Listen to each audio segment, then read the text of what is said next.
Hermanos, el título de esta enseñanza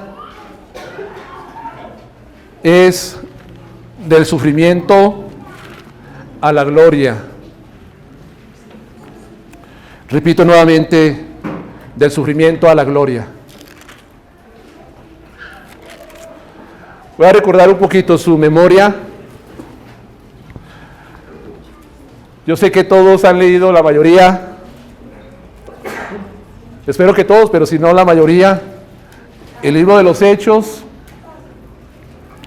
el relato que hace Lucas en cómo se fue extendiendo el Evangelio y cómo el Señor fue alcanzando, no solamente en Jerusalén, en Israel, sino extendiendo ese mensaje del Evangelio a otros lugares del mundo, conocido antiguamente de aquel tiempo.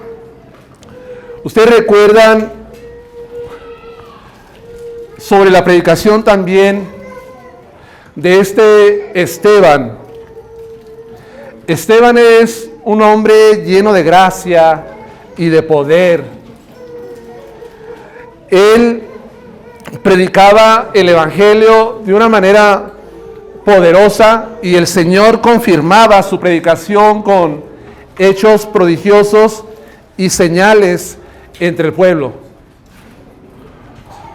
Un tiempo después de que él estaba predicando, se levantó oposición contra Esteban, pero los opositores no podían resistir la sabiduría y el espíritu con que hablaba Esteban.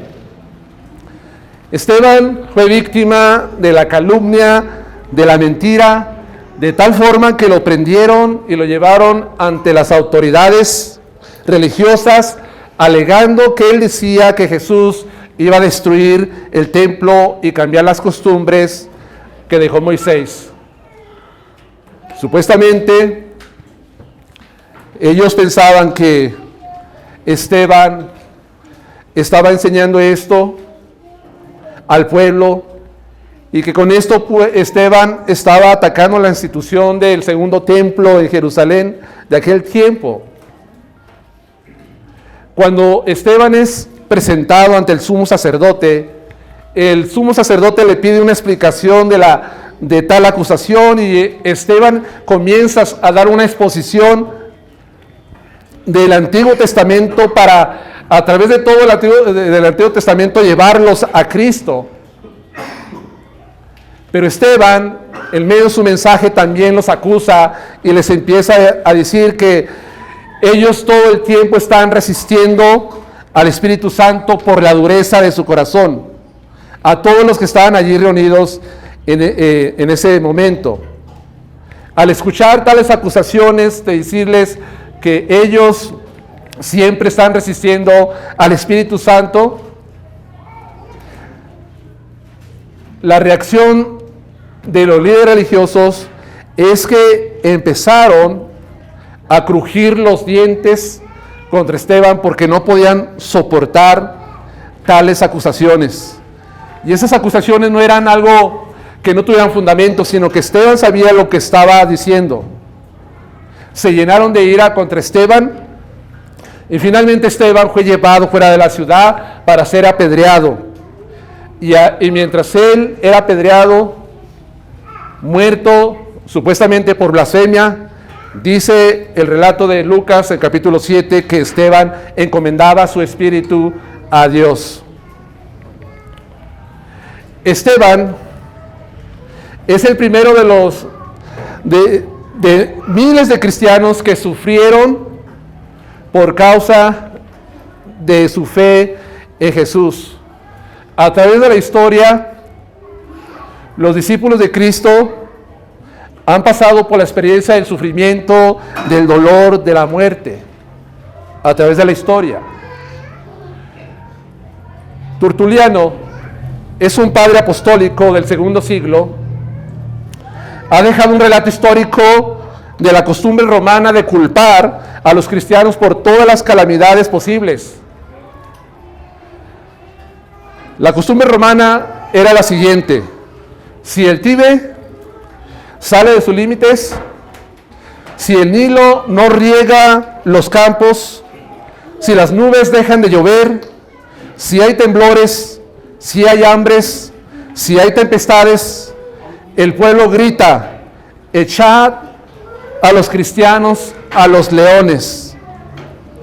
Echad a los cristianos a los leones, por el solo hecho de profesar ser cristianos. ¿Y qué decir de las atrocidades de Nerón, de usar a los cristianos, sus cuerpos, como antorchas humanas para alumbrar sus jardines? Imaginemos a un hombre, a un padre más bien, a una madre, ver sufrir, ver morir de esta manera a su hijo o a su hija, o una esposa ver morir a su esposo, o su esposo ver morir a su esposa. Qué sufrimiento, qué dolor, qué congoja podían sentir en su corazón al ver tales acciones que se levantaron contra ellos. Hermanos, ¿dónde están esas palabras de Cristo que dice el Evangelio de Juan 10, que Él ha venido para darnos vida y vida en abundancia? Cuando vemos que muchos han padecido por causa de Jesucristo, ¿dónde se encuentra esa vida abundante que Jesús prometió? Sabemos que esa vida abundante que Jesús prometió, pues debemos de entenderla según en su contexto, pero esto no significaba que ellos no tenían que padecer por causa de Cristo. Es más, la narración de los evangelios nos dice que Cristo, enseñando a sus discípulos, dijo en una ocasión, cuando las multitudes le seguían, Él se dio la vuelta y les dijo: si alguno quiere venir en pos de mí, niéguese a sí mismo, tome su cruz cada día y sígame. Lo que Cristo estaba diciendo a estas personas que le seguían es que Él no ofrece un camino fácil para llegar a la gloria. Antes de llegar a ese estado glorioso, casi se puede decir que el cristiano tiene que estar pasando por el sufrimiento, por el dolor. Antes de tener una corona de gloria, es necesario llevar una corona de espinas. Ahora, ¿por qué estoy comenzando con esto? Porque vemos que muchos cristianos han padecido por Cristo, han dado sus vidas en sacrificio, podemos decirlo, han sido martirizados a través de la historia. Muchos han sufrido y han pasado por las aguas del bautismo del sufrimiento. Pero ante esto, es una pregunta que al estar desarrollando este estudio, empecé a plantear: ¿qué es lo que mantiene o mantuvo o sigue manteniendo con tanta firmeza a cristianos del pasado como el presente de estar firmes en el Señor? ¿Por qué muchos han tenido que pasar por la experiencia del sufrimiento y a pesar de que están pasando por esa experiencia del sufrimiento, hasta dando su vida por el nombre de Cristo, no han renunciado su fe en Jesús? No han renunciado. Y me preguntaba, ¿realmente para ellos, para nosotros, vale la pena estar viviendo para Jesús, para Cristo? ¿Realmente tiene sentido el vivir para Cristo? Vamos a Romanos capítulo 8,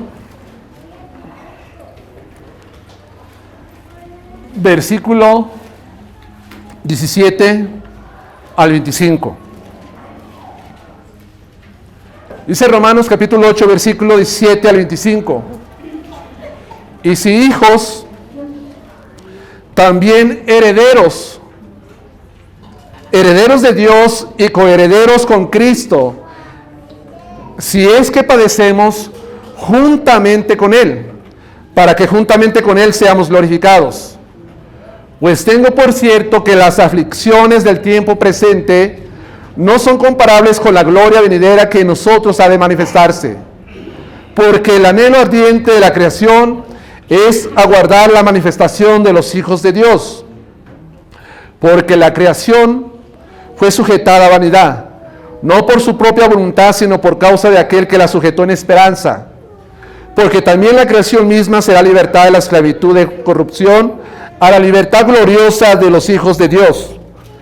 Porque sabemos que toda la creación gime y aún está con dolores de parto hasta ahora. Y no solo ella, sino que también nosotros mismos que tenemos las primicias del Espíritu, nosotros también gemimos dentro de nosotros mismos, esperando la adopción, la redención de nuestro cuerpo. Porque en esperanza fuimos salvos. Pero la esperanza que se ve no es esperanza, porque lo que se ve hay que esperarlo. Pero si esperamos lo que vemos, con paciencia lo guardamos. Hermanos, los versículos del 18 al 25 hablan de la gloria futura de los creyentes. Y cómo estos versículos que nos muestran la gloria futura de los creyentes es un incentivo que ha mantenido con firmeza a los creyentes cuando están padeciendo, cuando están sufriendo. Eso es lo que los lleva a ellos a estar firmes de saber que algún día van a experimentar una gloria mayor a los sufrimientos que por el momento están sintiendo.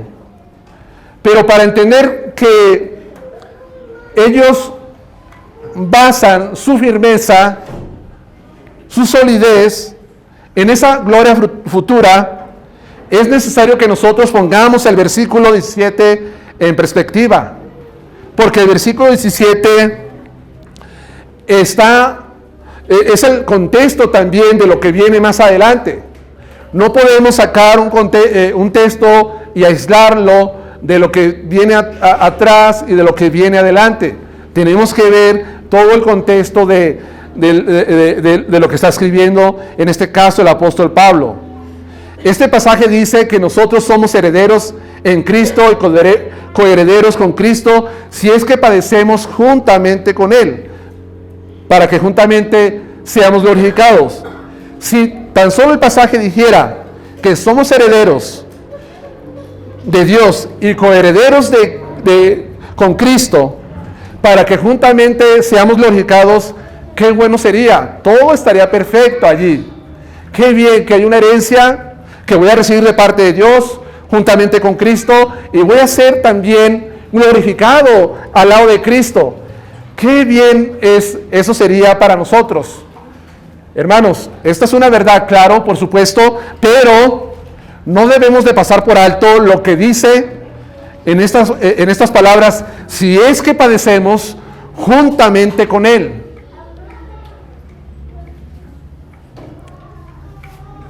Si es que padecemos juntamente con Él. Parte de las aflicciones que dice el versículo 18, porque dice: pues tengo por cierto que las aflicciones del tiempo presente, parte de esas aflicciones se refiere tanto a los sufrimientos de Cristo como a los sufrimientos de los creyentes por causa de Cristo. Se refiere a esas aflicciones. Es una palabra griega que se utiliza para enfocar los padecimientos de Jesús, pero también para enfocarse en los padecimientos de los creyentes por causa de Jesús. Porque a veces podemos tener una mala aplicación al texto y poder pensar: ¿Cuánto estoy sufriendo por este examen que estoy teniendo en la preparatoria? ¿Cuánto sufrimiento, Señor? ¿Cuándo me vas a librar de esta tortura? No está hablando de eso. No está hablando a veces de cosas que yo les llamo a veces triviales, y no me minimizo que algunos sufran y que les cause mucha aflicción, claro, pero no se refiere a eso, hermanos. Se refiere a los sufrimientos que se experimentan por causa de Jesús. Ya le dije al principio que Jesús nos llama a llevar una cruz, a tomarla cada día y seguirle. Llevar una cruz significa morir para vivir.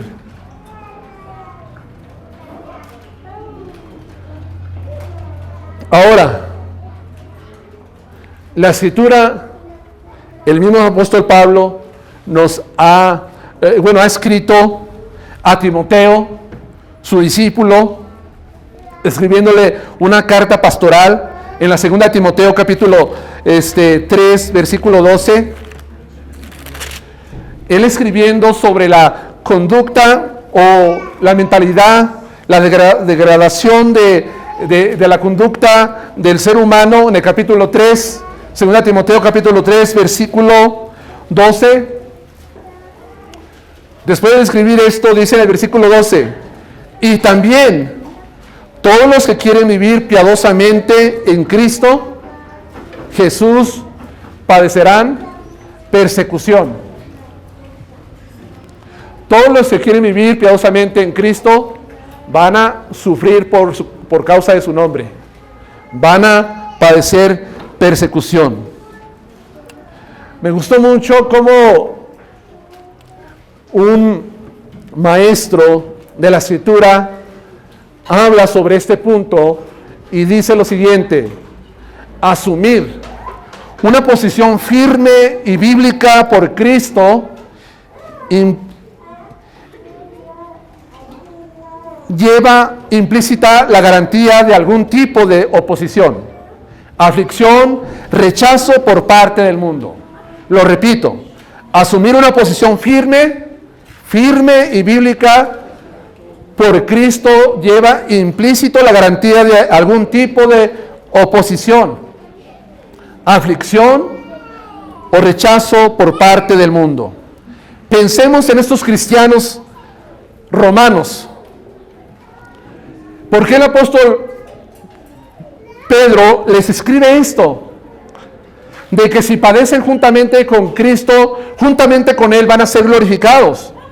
Bueno, porque durante ese tiempo sabemos que para ser cristiano costaba la vida, morir.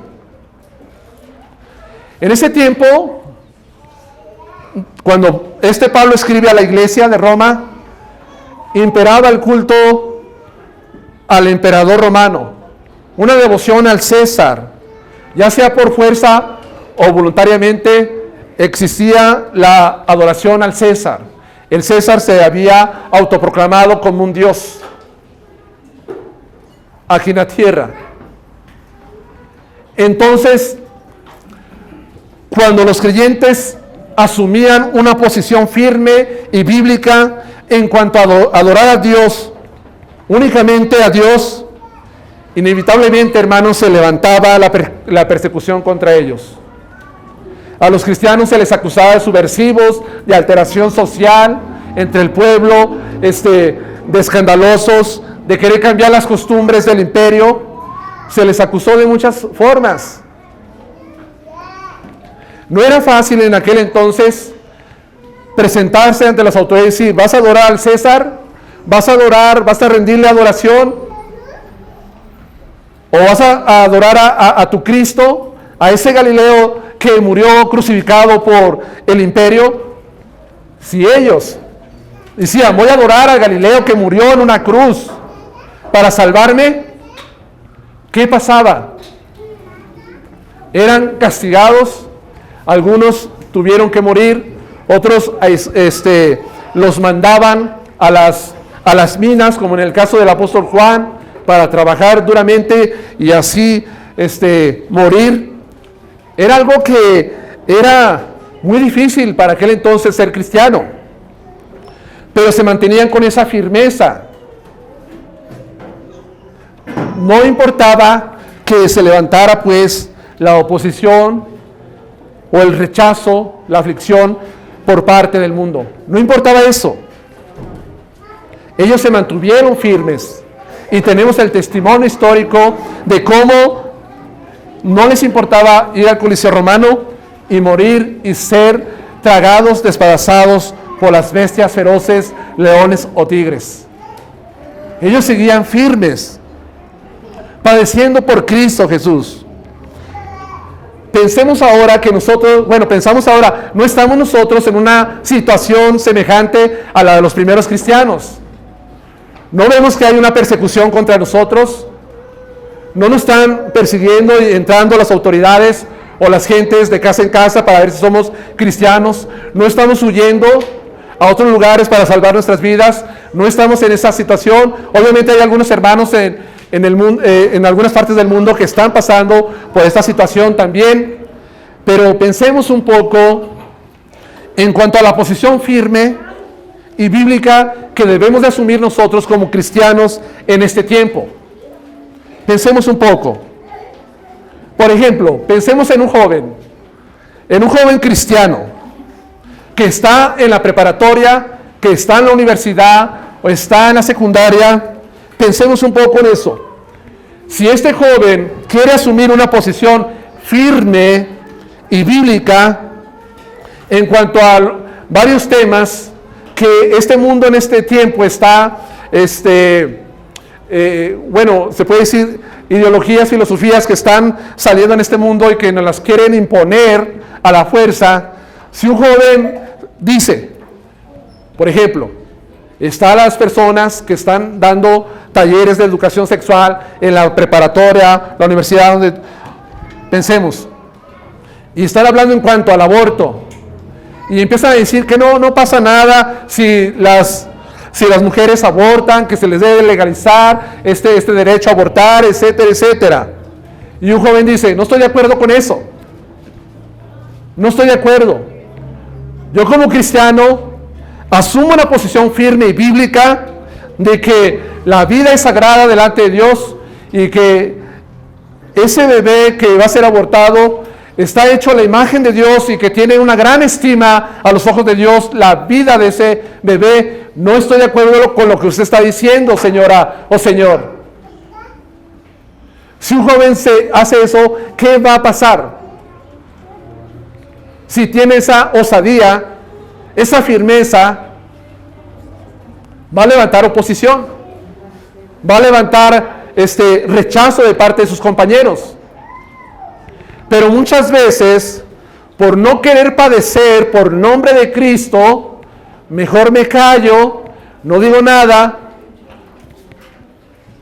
Mis compañeros me preguntan y no quiero hablar del tema, llevemos la fiesta en paz, no pasa nada, seamos amigos, seamos amigas y todo va marchando bien. Pero hermanos, eso no es asumir pues esa firmeza bíblica. Eso no es vivir piadosamente ni pensar piadosamente. Creo yo que muchas veces nosotros no padecemos por el nombre de Jesús porque somos temerosos, porque tenemos miedo, porque no nos gusta que la gente nos rechace, porque le huimos a estas cosas, pero eso no es lo que el apóstol Pablo dice. Si quieres tú vivir piadosamente, vas a levantar la persecución. De veras.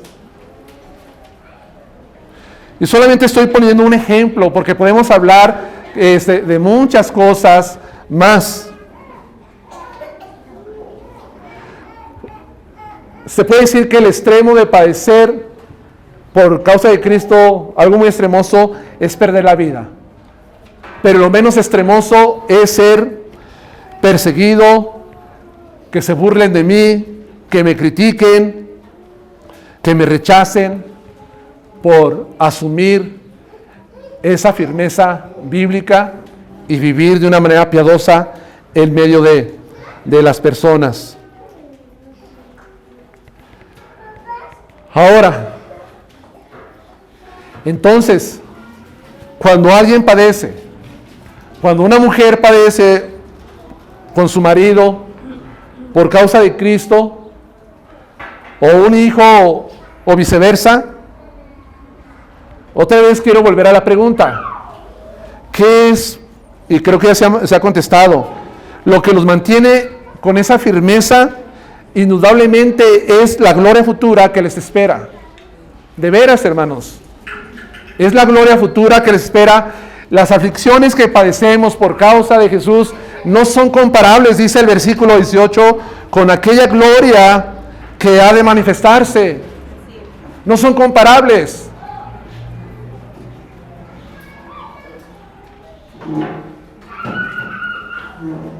Unos familiares muy cercanos a mí estuvieron estudiando por un tiempo con el propósito de presentarles el Evangelio, pero después desistieron. ¿Por qué? Porque tenían a la mujer tenía a una mujer monja, a una hermana monja más bien. Sus familias eran muy religiosas.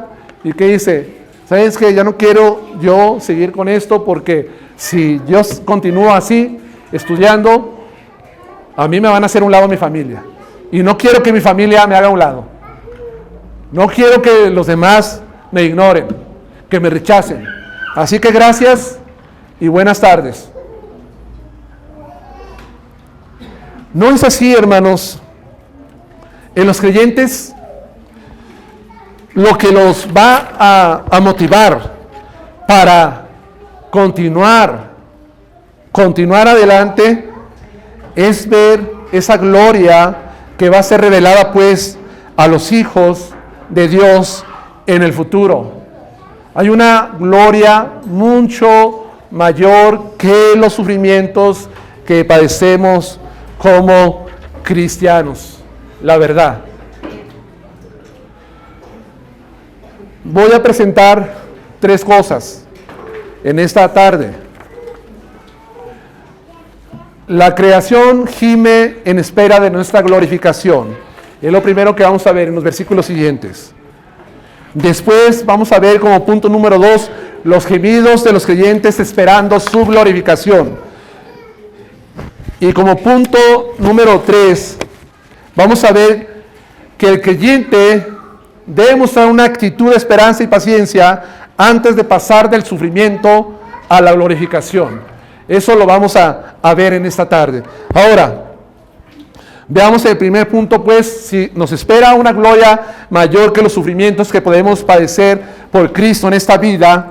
Veamos los versículos 19 al 22. Dice el versículo 19 al 22: porque el anhelo ardiente de la creación es aguardar la manifestación de los hijos de Dios, porque la creación fue sujeta a vanidad, no por su propia voluntad, sino por causa del que la sujetó en esperanza, porque también la creación misma será liberada de la esclavitud de la corrupción, a la libertad gloriosa de los hijos de Dios, porque sabemos que toda la creación gime y aún está con dolores de parto hasta ahora.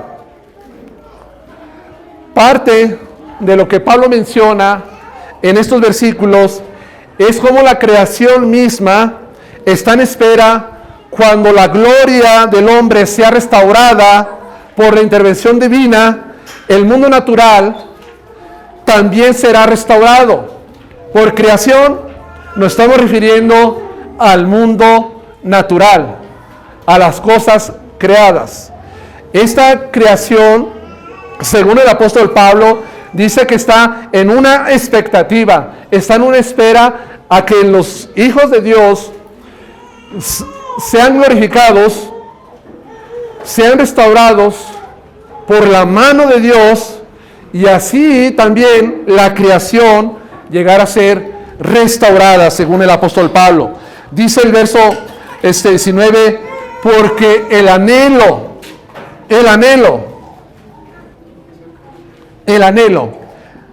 ardiente de la creación.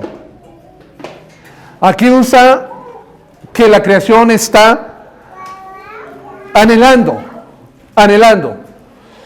Y lo que hace el apóstol Pablo es que está personificando a la creación como lo hacen los autores bíblicos en otras secciones de la palabra de Dios. La creación está anhelando.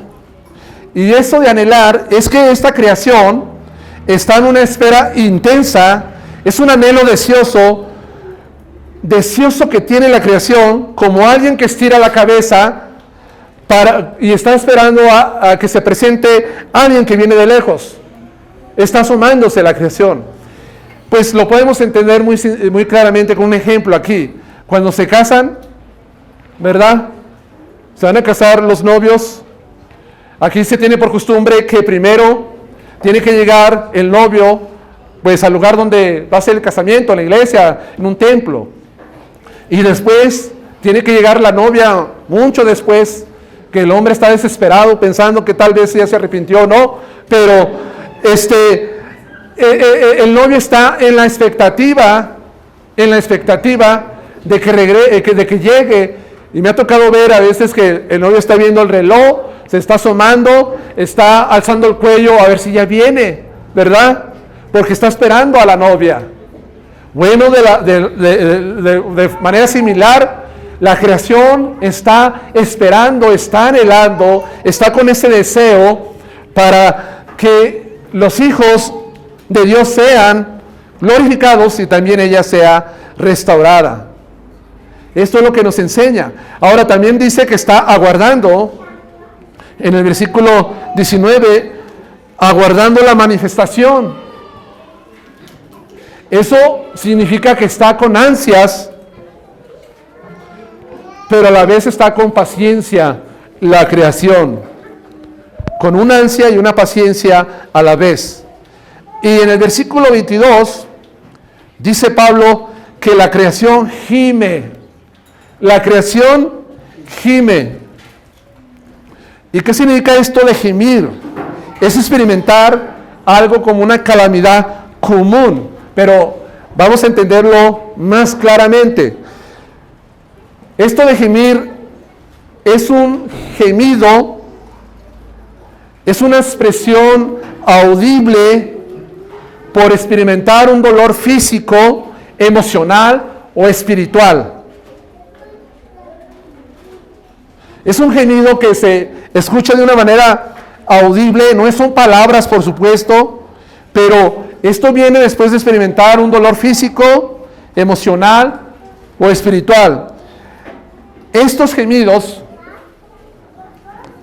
de la creación constituyen el lamento profundo por una situación dolorosa, insatisfactoria, un clamor por pedir liberación de una experiencia torturante. Así está la creación misma, pidiendo liberación de esta situación por una experiencia torturante. ¿Y por qué razones la creación está en esa situación de gemir? Es que la creación, puntualizo, recalco, espera esa glorificación que al final tendrán los hijos de Dios, porque ella, dice el versículo 20, que fue sujeta a vanidad. La creación fue sujeta a vanidad. Y la creación es el reino animal, el reino vegetal, lo que nosotros vemos en este mundo, en este universo, a eso nos referimos. Esta es la creación que está en esta situación, que fue sujetada a la vanidad. Otras versiones de la Biblia dicen que la creación fue sometida a frustración. A frustración al ser incapaz de alcanzar la meta y el propósito por el cual Dios al principio la creó. La creación está así, hermanos.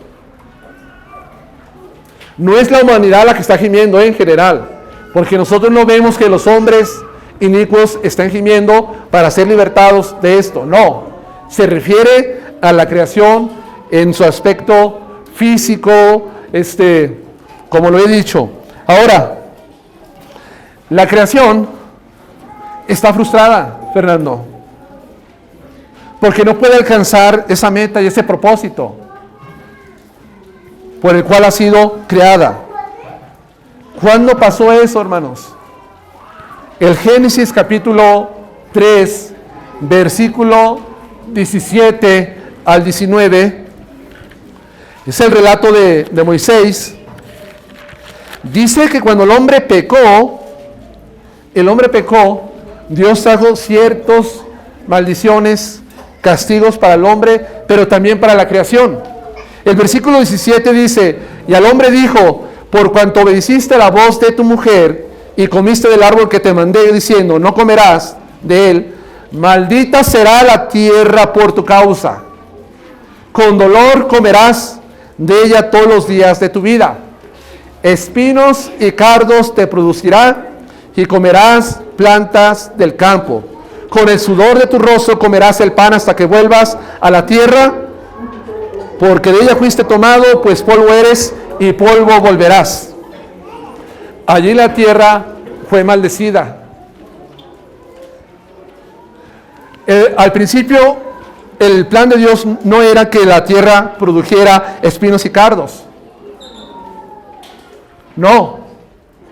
Ni que la tierra mostrara tanta resistencia al momento de ser labrada. No era el plan de Dios. Pero por causa del pecado de Adán, la tierra fue maldecida y fue sujeta a vanidad.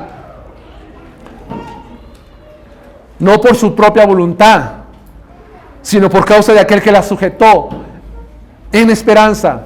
¿Quién es el que la sujetó en esperanza a ser restaurada, regenerada en el futuro? Es Dios. Dios mismo la sujetó en esa esperanza. El hombre trajo la consecuencia, la maldición, pero Dios la pone en esperanza. Vemos pues cómo el pecado del hombre es tan terrible que transformó a la creación misma, la degeneró. Los animales antes de la caída no mordían, no picaban, ¿verdad que no? No hacían esto. No había todo este tipo de situaciones, de situaciones naturales que vemos, terremotos, tsunamis, huracanes, tornados y cosas así. No existían. Pero el momento que entra el pecado, empieza a manifestar este tipo de situación, la creación.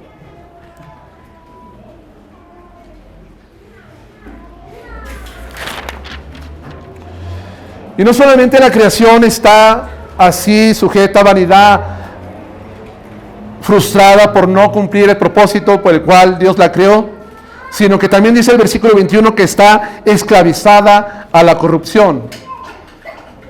Está esclavizada a la corrupción. ¿Qué significa eso? Está en un estado de descomposición, de enfermedad, de dolor y muerte, en toda clase de desastres naturales. Así está la creación. Los animales mueren, se descomponen. Las plantas, parece que llega la primavera, florecen, se ven muy hermosas, pero después llega la otra estación, el verano, y desaparece eso. Llega el otoño, el invierno, y se acaba. Está en un constante periodo de descomposición. Dolor. La creación, por ejemplo, los animales sufren al morir. La creación el planeta, la Tierra, está en una constante turbulencia que produce catástrofes naturales. Eso es lo que hace. Ahora, la creación no solamente está en esta condición, sino que también nos dice que está con dolores de parto, la creación. Dice el versículo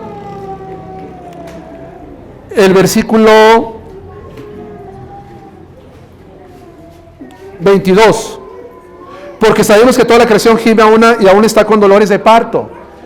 Está con esos dolores de parto, así como la mujer cuando va a dar a luz un hijo, primero sufre, pero después de que pasa el sufrimiento, el proceso del parto, da a luz una nueva vida y trae una experiencia gozosa. Entonces la creación, hermanos, también está en esta misma condición como una mujer que está dando a luz a un hijo, pero la creación está en esta condición para dar a luz una nueva era de cielos nuevos y tierra nueva. Estamos nosotros esperando cielos nuevos y tierra nueva, la regeneración de todo esto.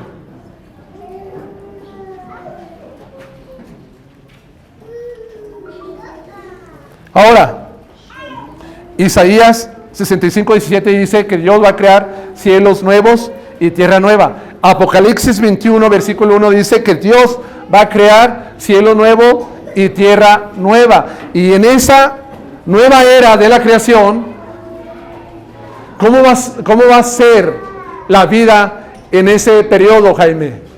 Isaías nos dice claramente cómo va a ser la vida. Los animales ya no van a ser feroces, los animales ya no van a comerse unos a otros, ya una serpiente no nos va a picar, no nos va a matar, tampoco. Va a ser un periodo de regeneración en todas las cosas, que todo esto va a ser eliminado por parte de Dios. Es lo que buscamos, es lo que la creación está anhelando en este momento. Pero aún más, no solamente la creación está pues en esa expectativa de ser liberada, sino que, como le decía al principio, la creación espera la revelación de los hijos de Dios. Esta palabra que usa aquí para revelación, manifestación, en el versículo 19, es la palabra revelación, es la palabra Apocalipsis, igual que el libro que se escribió al final de la Biblia. ¿Y qué significa eso? Descubrir el velo. Hermanos, nosotros todavía no somos lo que vamos a ser. Actualmente, la gente del mundo no comprende plenamente quién son los hijos de Dios. No entiende la gente del mundo. Para el mundo, nosotros somos un montón de ingenuos perdiendo el tiempo. Somos personas ilusas, fanáticas, personas religiosas, sin sentido para algunos. Para eso es lo que somos en el mundo. Para el mundo, el ser cristiano no significa mucho. Para el mundo impío.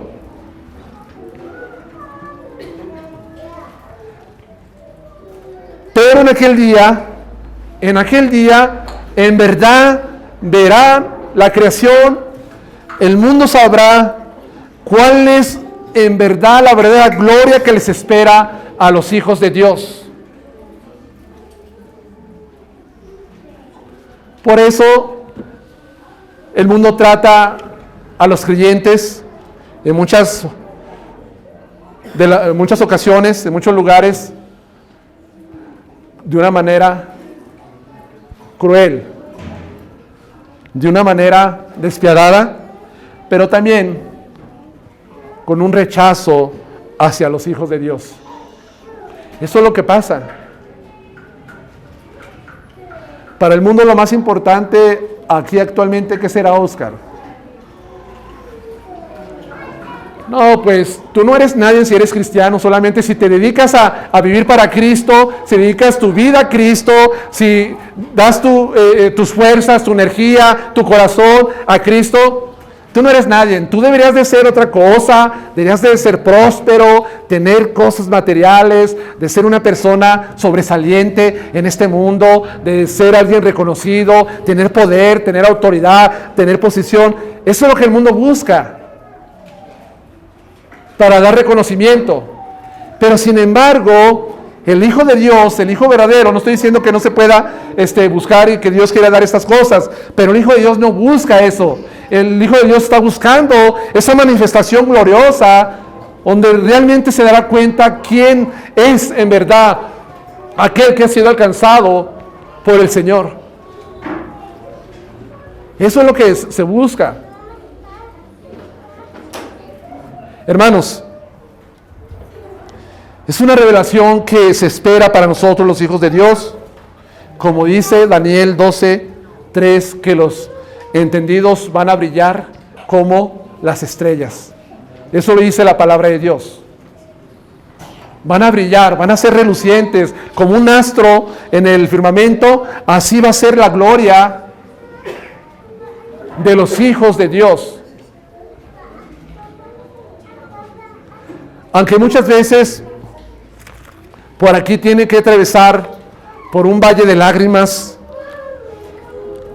un valle de muerte, al final, esto es lo que obtendremos. Hermanos, volvemos a Romanos. Bueno, estamos en Romanos capítulo 8 y veamos el versículo 23.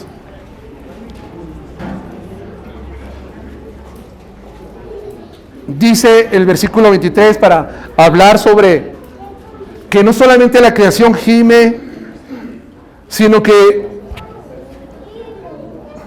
los creyentes gimen esperando la glorificación también de sus cuerpos. Dice el versículo 22, porque sabemos que toda la creación gime a una y aún está con dolores de parto. 23, y no solo ella, sino que también nosotros, que tenemos las primicias del Espíritu, nosotros también gemimos dentro de nosotros mismos, esperando la adopción, la redención de nuestro cuerpo. Entonces, no solamente es algo que está en expectativa la creación de ser liberada de la esclavitud, como ya ha mencionado Pablo, sino que también nosotros estamos en esos gemidos dentro de nosotros mismos. Ahora, otra vez quiero puntualizar lo que es un gemido. Un gemido es un lamento profundo por una situación dolorosa, insatisfactoria, clamor por liberación de una experiencia torturante. Se dice que el cristiano está gimiendo. Ahora, es el gemir que hicieron los hijos de Israel, más bien que tuvieron los hijos de Israel cuando estaban en Egipto, que estaban siendo esclavizados y maltratados. Dice Hechos 7:34 que el pueblo gimió a Dios en medio de sus aflicciones. Eso es lo que nos dice. Pero también esa palabra gimir, que significa eso, es lo que Hebreos 13:17 dice en cuanto a los pastores al estar tratando con los hermanos en la iglesia.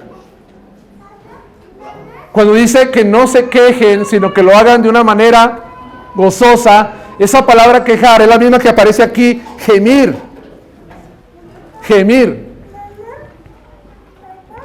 Entonces los pastores de la iglesia de Dios muchas veces tienen que gemir por la conducta necia de muchos hermanos en la congregación, que no se corrigen, que no obedecen, que no buscan vivir vidas piadosas para Cristo. Es algo que produce un lamento dentro del corazón de los pastores que Dios ha puesto en la iglesia de Cristo. Ahora, dice Pablo que gemimos los cristianos porque tenemos al Espíritu.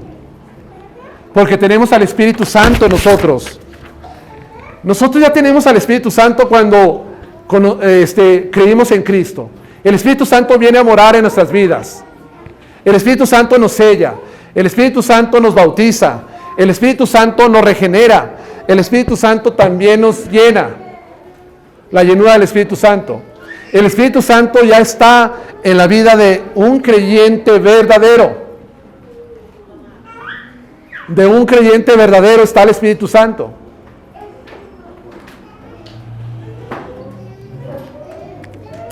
Y esa presencia del Espíritu Santo en nosotros es la que da la sensibilidad espiritual. Nos hace sensibles a la cruenta realidad que causa el pecado en la vida del creyente y en la vida de los demás alrededor. Una vez que el Espíritu Santo entra en la vida de una persona para efectuarse las obras de gracia que hace en ese creyente, el Espíritu Santo en la vida demanda santidad. Sentimos la necesidad de la santidad como nunca antes la sentimos así. De tal manera que nosotros queremos ser lo que Dios quiere que seamos. Esa presencia del Espíritu Santo aumenta, el gemido, la frustración de no poder satisfacer por completo las normas de Dios, y nuestro anhelo es ser lo que Dios quiere que sea. Solamente aquellos que tienen el Espíritu Santo gimen por su pecado, gimen por la situación que está viviendo en este mundo y anhelan llegar a ser lo que Dios quiere que lleguen a ser. Solamente los que tienen al Espíritu Santo. Esto como se distancia de la realidad muchas veces en muchos creyentes que en vez de estar gimiendo una sensibilidad por la santidad, se gozan en la injusticia y se complacen con los que hacen iniquidad. Qué triste es eso. Que se complace en el pecado, se complace en la maldad, disfruta ese pecado que llevó a Cristo a la cruz y que Cristo tuvo que sufrir los tormentos más dolorosos de parte del Padre.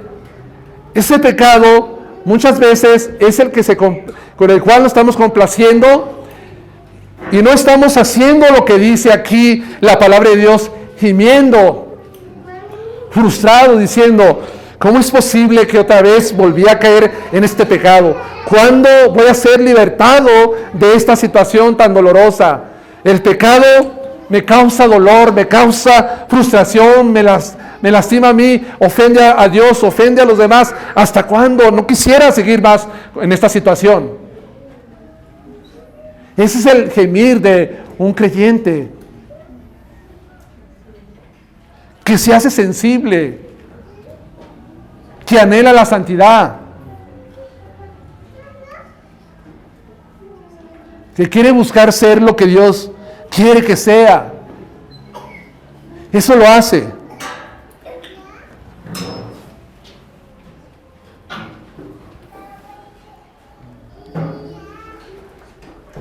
El gemir del creyente, ese gemir se va a prolongar durante toda su vida, porque todavía nuestro cuerpo no ha sido glorificado. Mientras estamos en esta vida vamos a pasar por la experiencia y la lucha por el pecado y el dolor que eso trae. Eso nos va a llevar tal vez a sentirnos en esa frustración por no poder ser completamente lo que Dios quiere que nosotros seamos. Durante toda la vida vamos a estar así. Pablo exclamó, ¿quién me librará de este cuerpo de muerte? Miserable de mí, dice en el capítulo 7. ¿Quién me librará? Y Pablo usa la ilustración como si trajera un cuerpo putrefacto en su espalda que lo está contaminando y lo está haciendo sufrir. Así él miraba esa lucha contra el pecado. Entonces, es exclamar de esta manera como el apóstol Pablo en nuestra contienda, batalla contra el pecado: ¿quién me va a librar? Gimo dentro de mí, de este cuerpo de muerte. Miserable de mí. Pero gracias a Jesucristo, gracias a Dios que por medio de Jesucristo nos da la victoria. Continúa diciendo: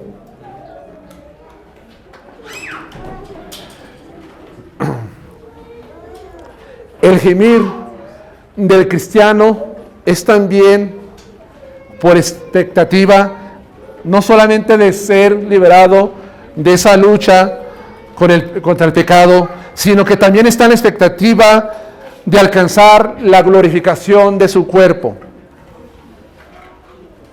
De alcanzar la glorificación de su cuerpo. Como hemos dicho, mientras estemos en esta vida terrenal, estamos sujetos al pecado, al sufrimiento, y será una experiencia dolorosa en los hijos de Dios, mientras estamos en esta vida. En el presente, hermanos, el Hijo de Dios ya ha sido redimido en cierta parte. ¿En cuál parte? Internamente ya somos redimidos.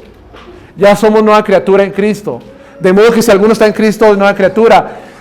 Físicamente seguimos siendo los mismos, José Luis. Pero internamente, ¿qué somos ya? Somos una nueva criatura ya. En este momento, en el presente. Pero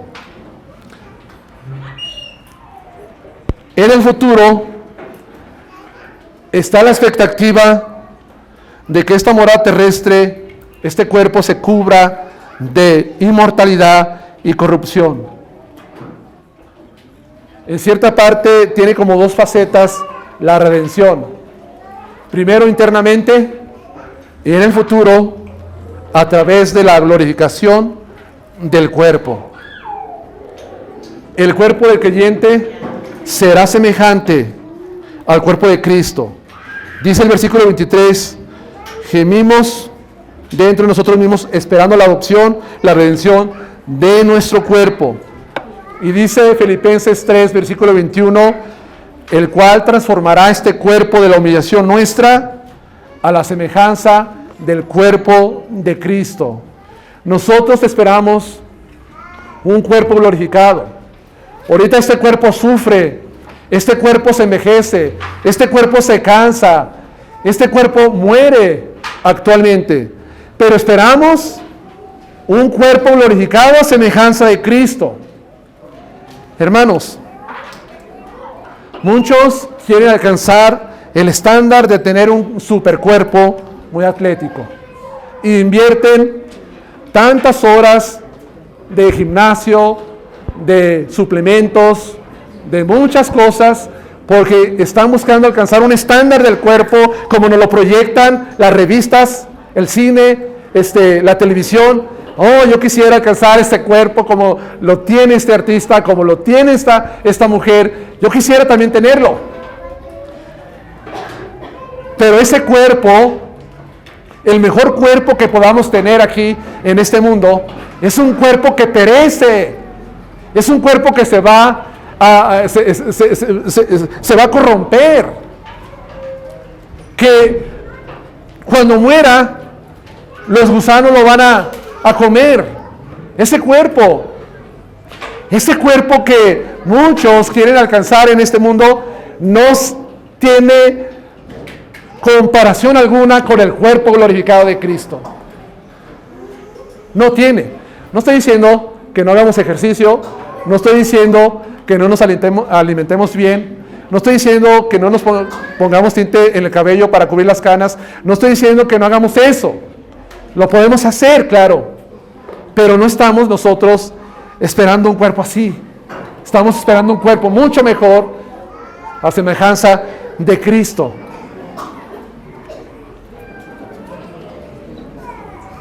Mucha gente que ha creído en Jesús ha sufrido alguna transformación en su cuerpo, ya sea por un accidente, ya sea también por cuestiones de genética.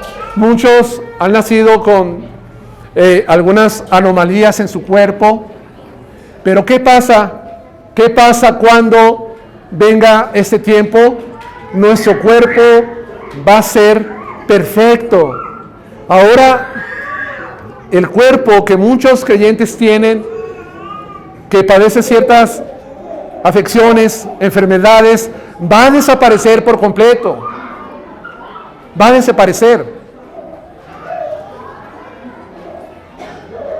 Va a ser glorificado. Estamos pues en esa expectativa, hermanos, de que las deformidades van a ser también eliminadas en aquel día. Y luego muchos me preguntan, ¿y cómo va a ser, hermano? ¿Va a ser que los que son viejitos ya van a ser jóvenes? Y les digo, yo solamente sé que va a tener un cuerpo glorificado, no sé si va a tener 30 años, así como el cuerpo que tenía Jesús cuando murió a esa edad, no lo sé, pero yo sé que va a ser glorificado, que va a ser perfecto. No sé si va a ser joven o si va a ser viejito, pero va a ser perfecto ese cuerpo. Ahora, en esa expectativa pues que tiene el creyente de la glorificación de su cuerpo, como punto número 3 para terminar, el creyente debe mostrar una actitud de esperanza y paciencia antes de pasar del sufrimiento a la gloria. Debe de tener una actitud de esperanza y paciencia antes de pasar el sufrimiento a la gloria. El versículo 24 y 25, porque en esperanza fuimos salvos, pero la esperanza que se ve no es esperanza, porque lo que alguno ve, hay que esperarlo. Pero si esperamos lo que no vemos, con paciencia lo guardamos. Dice que hemos sido salvos pues en esperanza. Cuando vino la salvación, no recibimos todos los beneficios de nuestra salvación al momento de nuestra conversión. No lo recibimos todos. Porque si hubiéramos recibido todos los beneficios de nuestra salvación, por ejemplo, la eliminación del sufrimiento, la enfermedad y la muerte, si ya tuvieran nuestras bendiciones, ¿para qué esperarlo si ya lo tenemos? Sino que el Señor quiso que esto fuera algo así para mantenernos en una actitud de esperanza y paciencia antes de recibirlo. Ahora, la esperanza es una parte inevitable en la vida del creyente. La esperanza. Dios nos promete la gloria, lo ha dicho el Señor, ha dicho que vienen cielos nuevos, tierra nueva, un cuerpo glorificado.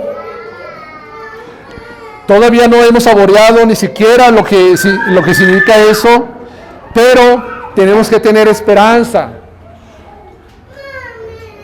Un cristiano cuando sufre, ¿qué lo mantiene de pie? Las promesas de Dios, pero la esperanza también. Esta semana murió un familiar de mi esposa, familiar de Micaela, familiar de Chayito. Ella hace 2 años perdió a su hija porque fue asesinada, ella. A partir de que perdió a su hija, ella estuvo muy enferma, muy deprimida, y se agravaron las enfermedades. Como que sintió ella que si no tenía a su hija, el mundo se acabó. Tenía más hijos. ¿Por quién voltear? ¿Por quién mirar? Pero lo que yo puedo ver, no solamente en ella, sino en muchos, Adrián, es que viven sin esperanza. Y cuando no hay esperanza, está esa actitud que en vez de llevarlo a esa esperanza, los llena de desesperanza y terminan así rápidamente su vida. En meses, en años, en 2 años se fue. Una tía mía, a los 4 o 5 meses murió porque su esposo murió, ya no quiso vivir tampoco. Pero nosotros no tenemos esa actitud ahora como cristianos.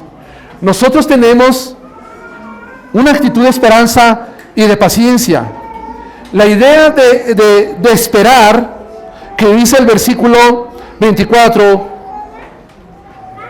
porque en esperanza fuimos salvos, pero la esperanza que se ve no es esperanza, porque lo que alguno ve, hay que esperarlo. La idea de esperar, hermanos, da la idea de seguir adelante bajo las pruebas que sobrevienen. Una persona que tiene esperanza en Dios, esperanza en sus promesas, esperanza de esta gloria, ¿qué va a suceder? La va a sostener en medio de las pruebas que sobrevienen a su vida. La esperanza sostiene en el tiempo del sufrimiento. Es lo que sostuvo a los mártires de toda la historia, la esperanza.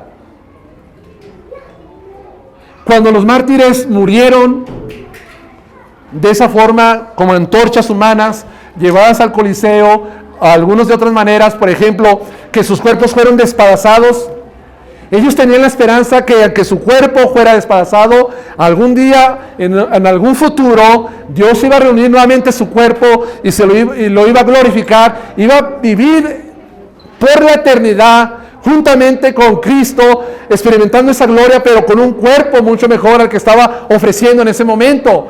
Hermanos, la esperanza es la que lleva al cristiano a no temerle a la muerte, de saber que el sepulcro va a tragar nuestros cuerpos, pero que el Señor en su poder infinito, lo va a volver a levantar del polvo en que se encuentran muchos de los cuerpos de los cristianos en este tiempo, y que también nosotros nos vamos a encontrar cuando llegue la muerte.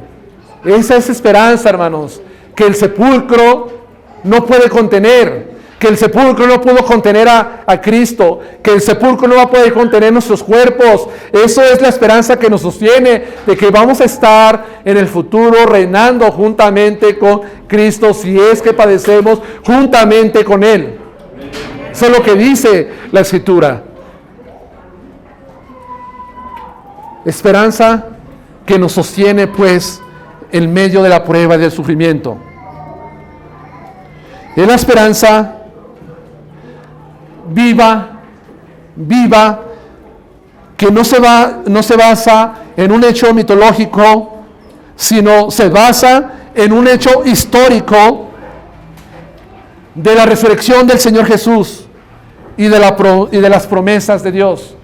Esta esperanza que tenemos se basa en un acontecimiento histórico que sucedió aproximadamente 2000 años, que Cristo se levantó de la tumba, resucitó al tercer día como primicias de los que vienen después de Él, y que nosotros también vamos a ser levantados en ese acontecimiento histórico que cambió por siempre el rumbo de la historia de la humanidad. En eso se basa nuestra esperanza, en la resurrección también de Jesucristo, el Hijo de Dios. Y esa esperanza que tenemos no avergüenza, dice en el capítulo 5, versículo 4, el mismo Pablo. Y la esperanza no avergüenza. No me avergüenzo de sufrir por Cristo, no me avergüenzo de padecer por su nombre, no me avergüenzo de quién he creído, no me avergüenzo, porque el amor de Dios ha sido derramado en nuestros corazones por el Espíritu que nos fue dado. No nos avergonzamos. Nuestra esperanza no nos debe de llevar a la vergüenza. Jamás. Esperar con paciencia, pues. Ya le dije que nos sostiene en medio de la prueba y debemos ser pacientemente. También, aunque estamos nosotros gimiendo, y debemos de gimir, en medio de todo esto, Dice el apóstol Pablo que la esperanza que tenemos debe de ser algo que produce gozo en nosotros. No estamos tristes, acongojados, sino que también estamos gozosos en medio de la esperanza que tenemos en Cristo. Concluyo, hermanos, concluyo.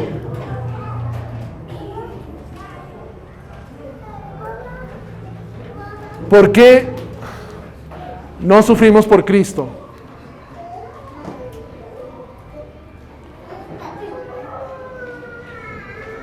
¿Por qué queremos nosotros una corona de gloria, pero no queremos una corona de espinas? ¿Por qué queremos una entrada amplia y generosa al reino de Dios, pero no queremos los menosprecios y las burlas y el rechazo, la persecución en este mundo? ¿Qué es lo que nos lleva a nosotros a no querer padecer por nombre de Jesús?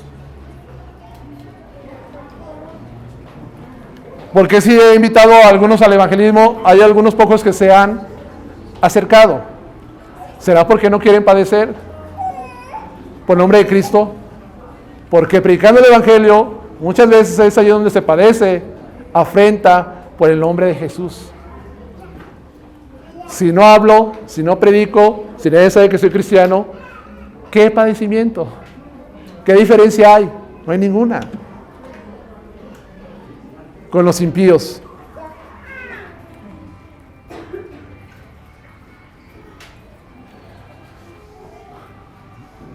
En cuanto al sufrimiento, ve el sufrimiento en perspectiva como algo temporal y no eterno. Sufrimiento solamente es temporal, no es eterno. La gloria que viene es eterna.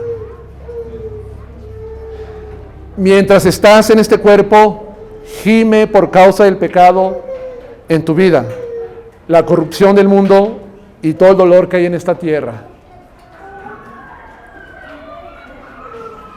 Y finalmente, vive en esperanza para poder sobrellevar el sufrimiento en la vida, ya sea pues que padezcas por Cristo o por la misma maldición que se encuentra en la tierra. Lo que nos está esperando es algo mucho mejor al lado de Jesús. Y esto nos debe de mantener firmes en nuestra fe, en nuestra vida cristiana, a pesar de lo que tenga que sufrir. Que Dios les bendiga.